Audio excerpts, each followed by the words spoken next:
하나님의 말씀은 누가복음 14장 25절에서 35절의 말씀입니다. 허다한 무리가 함께 갈새 예수께서 돌이키사 이르시되 물은 내게 오는 자가 자기 부모와 처자와 형제와 자매와 및 자기 목숨까지 미워하지 아니하면 너희 나의 제자가 되지 못하고 누구든 자기 십자가를 지고 나를 좇지 않는 자도 너희 나의 제자가 되지 못하리라.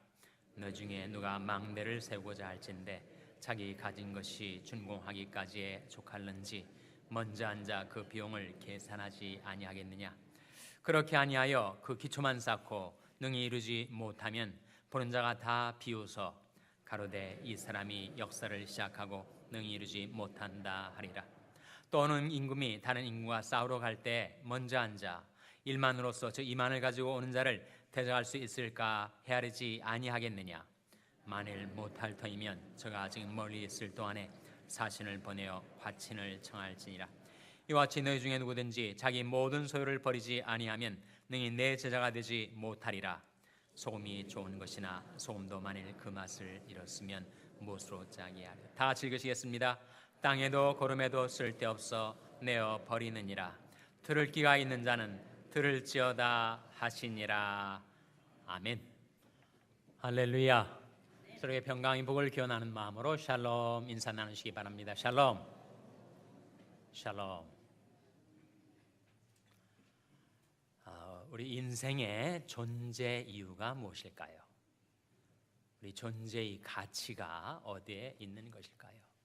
분명 우리가 살고 있는 이 세상은 수고와 슬픔이 많이 있습니다. 그럼에도 불구하고 우리가 인생을 살아가는 우리 존재의 가치가 어디에 있을까? 세 가지를 생각해 볼 수가 있습니다. 첫째는 사람이죠. 사람.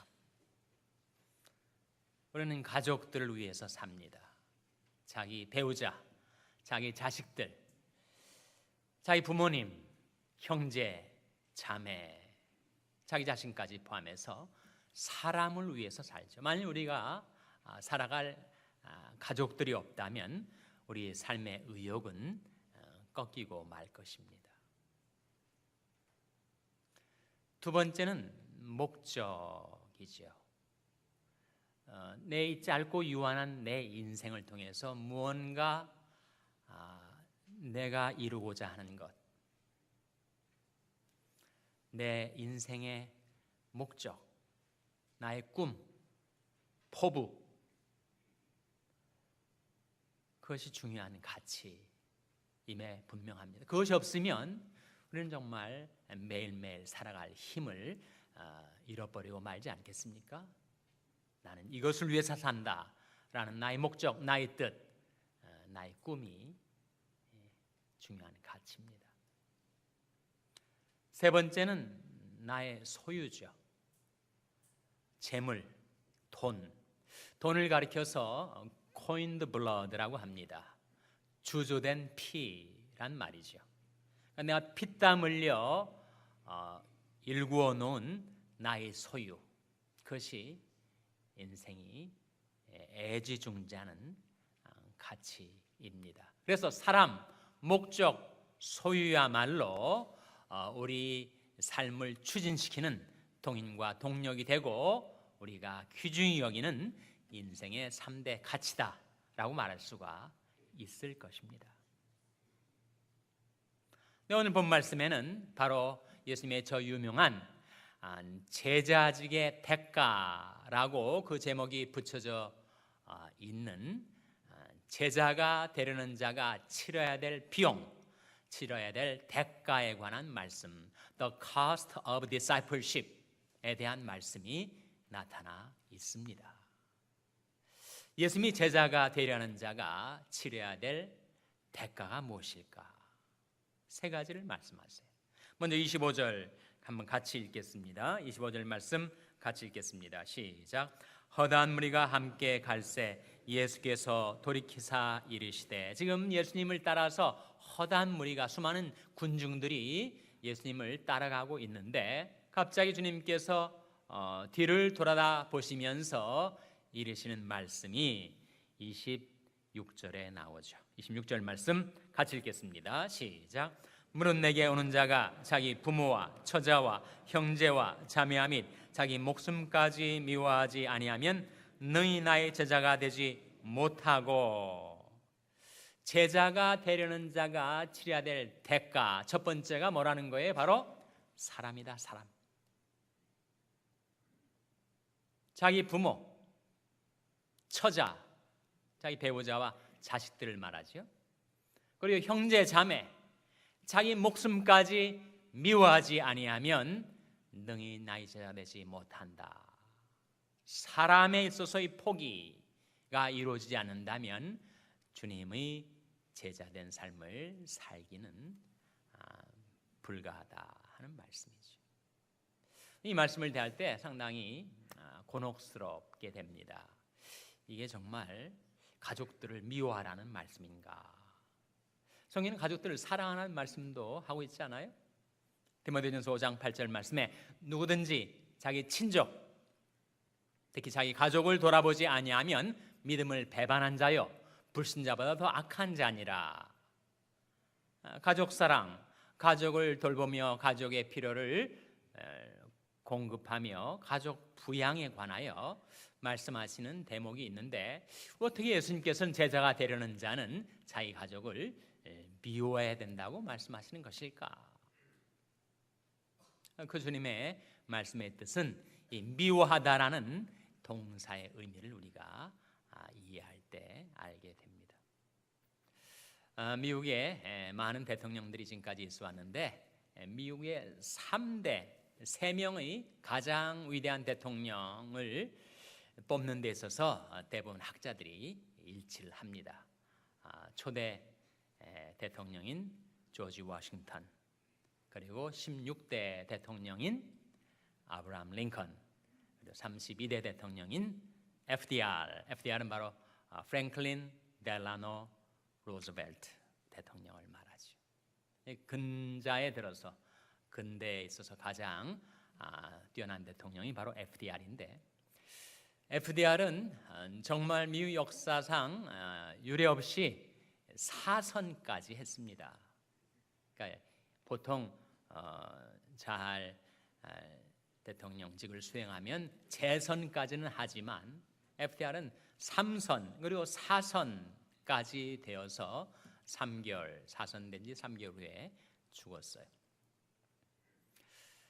그가 재임 시에 미국은 정말 유례없는 대공황, Great Depression에 빠져서 사람들이 다 실직자가 되고 생계 유지가 위협을 받을 정도로 경제적인 고통 가운데 있을 때 이 FDR이 소위 뉴딜 정책을 실행해서 미국을 대공황으로부터 벗어나게 했습니다. 그의 재임 시에 세계 제2차 세계대전이 터져가지고 미국을 그 세계대전에서 승리로 이끌었었던 대통령이 바로 FDR. 정말 미국인들로부터 신망이 높아서 3선에 이어 4선까지 되었던 것이죠. 근데 그 FDR이 젊었을 때 나이가 30대 초반에 바람을 폈어요. 그의 아내는 미국 퍼스트 레이디 중에서 가장 뛰어났었던 엘레너 루즈벨트였는데, 물론 대통령 되기 전입니다만 혼의 정사를 벌여가지고 그 가정이 깨어질 위기에 처했었습니다. 그래서 엘레너가 남편의 그 혼의 정사 사실을 알고 나서 이혼을 하려고 했어요. 루즈벨트도 도저히 결혼 생활을 유지할 수 없음을 알고 이혼을 하려고 했었습니다.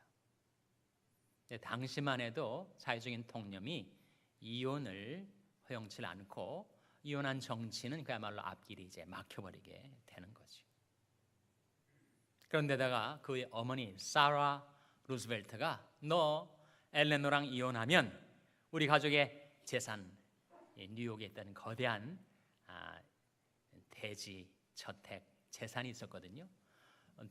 $1도 너한테 물려주지 않겠다. 우리 가정에 이것은 씻을 수 없는 수치요 불명예다. 이혼을 반대를 한 거예요, 어머니가. 그래서 할 수 없이 그가 결혼 생활을 그대로 유지를 했습니다. 그 외에도 여성 편력이 있었던 대통령. 그러나 이 엘레너 루즈벨트는 정말 남편의 여성 편력으로 인해서 속도 많이 상하고 마음도 떠났지만, 그러나 퍼스트 레디로서 이 마이너리티를 위해서, 미국의 사회적 약자들을 위해서 그가 아주 지대한 공헌을 합니다. 남편이 대통령직 수행에도 막대한 서포트를 하게 되죠. 나중에 이제 직구준 기자들이 엘레너 루스벨트 여사한테 질문을 했다는 거예요. 어떻게 당신 남편은 그렇게 여성들을 사랑하느냐고. 뭐였더니 엘레너가 이렇게 대답을 했다는 거예요. 우리 남편은 인류를 사랑한다. 사람들을 사랑한다.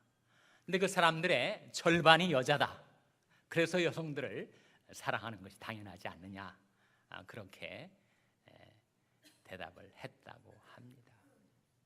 여러분, 예수님이 말씀했듯 물론 내게 오는 자가 자기 부모와 처자와 형제와 자매함이 자기 목숨까지 미워하지 아니하면 능히 나의 제자 되지 못한다라고 하셨을 때 미워한다는 게 뭐예요? 자기가 세상 여성들을 사랑하지만 자기 아내를 사랑하는 사랑이 너무나도 크고 깊기 때문에 그것에 비하면 상대적으로 다른 여성들을 미워하는 것처럼 나타날 수가 있다는 거예요. 즉 예수님이 제자가 되고자 하는 자는 예수님을 사랑하는 그 사랑이 너무 깊고 넓어서 예수님을 사랑하는 그 사랑에 비하면 오히려 자기 가족들을 미워하는 것처럼 나타나게 된다는 말씀이지요. 그래서 예수 그리스도의 제자가 되고자 하는 자는 사람에 있어서의 포기가 이루어지지 않으면 예수님의 제자가 될 수가 없다. 우리 인생의 가장 중요한 가치인 사람에 있어서의 포기를 요구하고 계신 겁니다. 두 번째는 목적이죠. 27절 말씀 같이 읽겠습니다. 27절 말씀 시작. 누구든지 자기 십자가를 지고 나를 좇지 않는 자도 능히 나의 제자가 되지 못하리라. 자기 십자가가 나오는데 자기 십자가가 뭐예요? 자기 십자가를 이해하기 위해서는 예수님의 십자가가 무엇인지를 우리가 깨달을 때 이해할 수 있습니다. 예수님의 십자가는 뭡니까?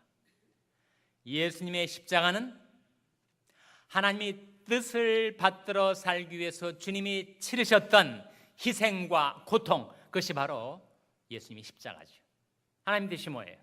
예수님에게 주신 하나님 뜻은 인류를 구원하라, 인류의 죄를 대속하라 하시는 그 하나님의 뜻을 수행하려다 보니까 주님이 어쩔 수 없이 겪게 되었던 희생과 고통이 십자가 아니었습니까? 하나님의 아들이 왜 십자가를 지실 필요가 있었어요? 그 하나님의 뜻 받들어 살려 하는 까닭에 주님이 고통과 희생을 치르신 거였죠. 그렇다면 자기 십자가 무엇인지가 이제 드러나게 되지 않습니까? 우리 각 사람이 각자가 지고 할 자기 십자가는 무엇인가? 자기를 향한 하나님의 뜻을 받들어 살려 하기 위해서 내가 치러야 될 희생과 고통이 자기 십자가라는 거죠. 내 뜻을 버리고 하나님의 뜻을 받아들이는 것, 그것이 바로 자기 십자가를 지는 것이라고 말씀하고 있는 것입니다. 우리 인생의 정말 귀중한 가치가 자기 인생의 목적, 야심, 포부일 텐데 거기에 대해서 no라고 자기 부인할 수 없으면 예수님의 제자가 될 수 없다. 예수님의 제자가 되려고 하는 자는 자기 십자가를 져야만 한다.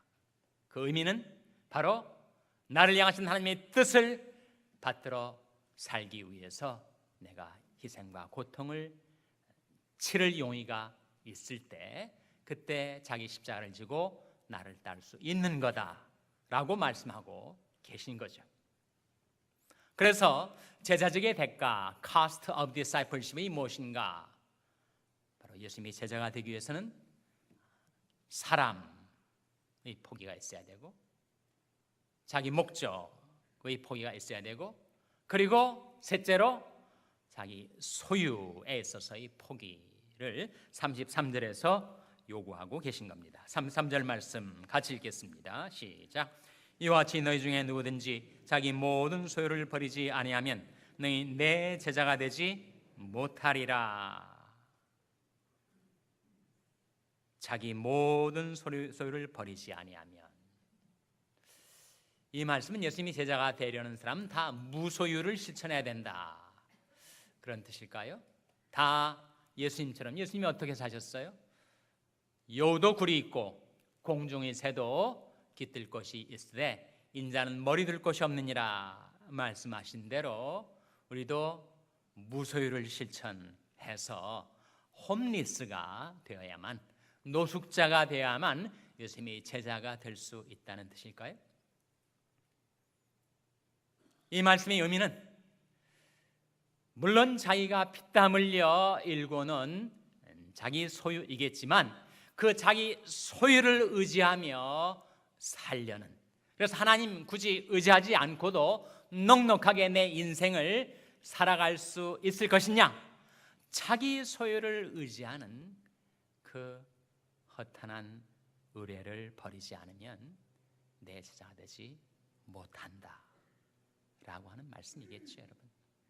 그래서 예수님은 지금 제자가 되려고 하는 자가 치러야 될 대가를 세 가지를 말씀하시는데 그 세 가지야말로 사실 우리 인생의 3대 가치라는 거죠.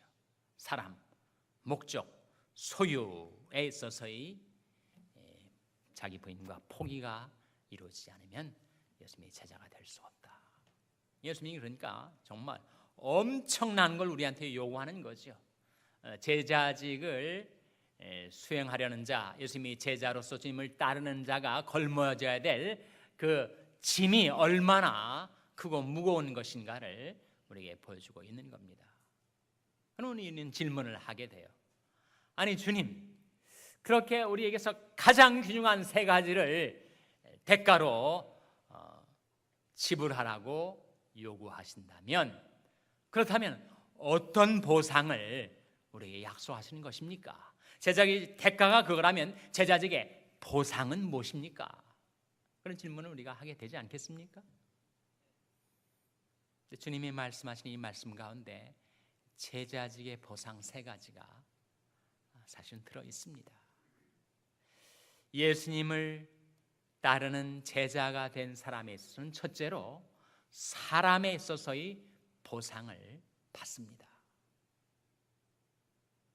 예수 믿는 신앙 때문에 잃어버렸던 가족들을 되찾게 해주시는 사람의 보상이 그에게 주어진다는 거예요. 이를테면 불교 집안, 유교 집안, 무속신앙 또는 전혀 믿지 않는 무신성의 집안에서 예수 믿는 것 때문에 가족들로부터 버림을 받은 사람이 예수님을 따르는 가운데 그렇게 예수 믿는 신앙을 핍박하셨던 부모님이 예수를 믿게 되고, 자기 배우자나 자기 형제 자매나 자기 자식들까지 이제는 자기를 이해하고 나 때문에 예수를 믿게 된다면 새로운 가족관계, 주 안에서의 새로운 사람들을 다시 얻게 해주는 것이 아니겠는가.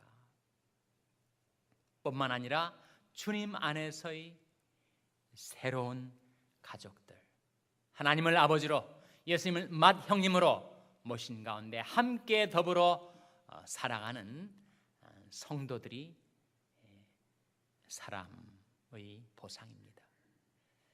땅에 있는 성도는 존귀한 자니 나의 모든 즐거움이 저에게 있도다. 형제가 연합하여 동거함이 어찌 그리 선하고 아름다운고 여호와께서 거기에서 복을 명하셨나니 곧 곧 영생이로다. 우리가 보고 들은 바를 너희에게도 전하면 너희로 우리와 사귐이 있게 하려 함이니 우리 사귐은 아버지와 그 아들 예수 그리스도와 함께함이라. 전에는 그저 인간 대 인간, 사람과 사람이 만나는 것이었는데 이제는 사람과 사람의 관계 속에 하나님 아버지가 함께 하시고 예수님이 함께 계시는 그런 인간관계, 그런 주 안에서의 사람들을 얻게 되지 않았는가? 뿐만 아니라 사람 중에서 가장 중요한 보상으로서 내가 예수를 얻게 된 것이 아닌가? 너희를 불러 그의 아들 예수 그리스도 우리 주로 더불어 교제케 하신 하나님은 미쁘시도다. 사도 바울의 바뀌어진 인생의 목적은 그리스도를 얻는 것이다 라고 빌립보서 3장에서 간증한 바가 있습니다. 내가 그리스도를 얻고 그 안에서 발견되기 위해서 내가 쫓아간다. 예수님의 제자가 되는 첫 번째 보상, 그것은 바로 잃어버렸던 사람들을 새로운 관계 속에서 다시 얻는 것, 무엇보다도 예수를 얻게 되는 것. 예수를 너희가 보지 못하였으나 사랑하는도다. 이제도 보지 못하나 믿고 말할 수 없는 영광스러운 즐거움으로 기뻐하니. 첫 번째 보상이 그거라는 겁니다. 두 번째 보상이 뭡니까? 두 번째 보상은 자기 목적, 자기 뜻을 버렸더니 내게 하나님의 뜻이 주어지게 되더라. 새로운 인생의 목적, 그건 즉 먹든지 마시든지 무엇을 하든지 다 하나님의 영광을 위하여 하라. 사실 우리 야심이 있고 꿈이 있고 인생의 포부가 있었는데 그걸 버렸더니 하나님의 뜻이 무엇인가가 내게 깨달아져서 하나님의 뜻을 받들어 살려 하다 보니까 내가 영원히 살게 되었다. 요한일서 2장 17절에 이 세상도 그 정욕도 지나가되 오직 하나님의 뜻을 행하는 이는 영원히 거하느니라. 나는 그의 명령이 영생인 줄 아노라. 그러니까 내 뜻, 나의 인생의 목적을 포기했더니 하나님이 그 선하시고 기뻐하시고 온전하신 뜻이 내게 임하여 새로운 인생의 목적, 새로운 사명, 새로운 비전을 품고 살게 해주셨으니 그게 보상이 아니겠는가? 셋째는 소유의 보상입니다. 육신적이고 세상적인 소유에 대한 허탄한 신뢰를 포기했더니 이제는 하나님을 나의 소유로, 하나님을 나의 영원한 기업으로 모시고 의지하며 살 수 있게 주셨으니까. 예레미야 3장 24절 말씀에 내 심령에 이르기를 여호와는 나의 기업이시니 그러므로 내가 저를 바라리라 하도다. 그런 말씀이 나옵니다. 하나님이 우리의 기업이시라는 거죠. 하나님이 우리의 소유이시라는 겁니다. 욥이 다 잃었습니다. 건강도 잃고 자식도 잃고 소유도 잃었어요. 그러나 하나님을 놓치지 않았더니, 하나님을 잃어버리지 않았더니 하나님께서 다 회복시켜 주셨죠. 그것이 바로 제자직의 보상입니다. 그러니까 우리에게 나를 따르라, 주님께서 주님의 제자가 될 것을 말씀하시면서 나를 따르려는 자는 제자직의 대가는 이러하고 커스트는 이렇고 제자직의 보상, 리워드는 이렇다라고 그 양자를 우리에게 제시하시면서 결정하라, 그렇게 말씀하시는 거죠. 그래서 예수님이 두 비유를, 두 예를 들지 않습니까? 여기 망대를 지금 건축하는 사람이 있는데 망대를 건축하기 전에 앉아서 완공하기까지 얼마가 들는지 미리 예상을 하지 않겠는가, 계산을 하지 않겠는가? 그렇지 않고 그냥 짓다가 자원이 딸려가지고 중간에 포기하고 말면 보는 사람들한테 비웃음을 당하지 않겠느냐? 먼저 앉아서 계산을 해봐라. 두 번째 비유, 여기에 지금 1만을 가지고 전쟁에 나가는 한 임금이 있는데 그 적군이 2만 병력을 가지고 전쟁을 벌이려고 올 때 내가 이 일만으로서 저 2만 병력을 싸워 이길 수가 있겠는가? 먼저 앉아서 계산하지 않겠는가? 만일 도저히 승산이 없으면 사신들을 보내서 화친을 청하지 않겠는가? 라고 말씀하시면서 마찬가지로 예수님이 제자가 되려고 하는 자는 제자적이 대가하고 제자적이 보상하고 양자를 비교해 봐서 결단하라. 십자가를 질 수 있나? 라고 주님께서 물어보실 때 거기에 대해서 냉철한 머리로 뜨거운 가슴으로 예수님을 사랑하는 그 사랑과 충성으로 예라고 응답하고 주님을 따르는 제자로서의 삶을 살아가게 되시기를 주님의 이름으로 축원합니다. 기도하시겠습니다. 하나님 아버지, 하나님의 말씀을 통하여 예수님께서 저희들에게 들려주시는 음성, 사람과 목적과 소위에 있어서의 포기가 이루어지지 아니하면 나의 제자가 되지 못한다 하시는 주님의 음성을 저희들에게 들려주신 것 감사를 드립니다. 저희 스스로는 그리 살 수 없지만 예수님을 사랑하는 그 사랑, 예수님을 신뢰하는 그 충성으로 저희들을 불러주신 이 제자로서의 삶을 살아갈 수 있도록 주님 저희들을 도와 주시옵소서. 예수님의 이름으로 기도하옵나이다.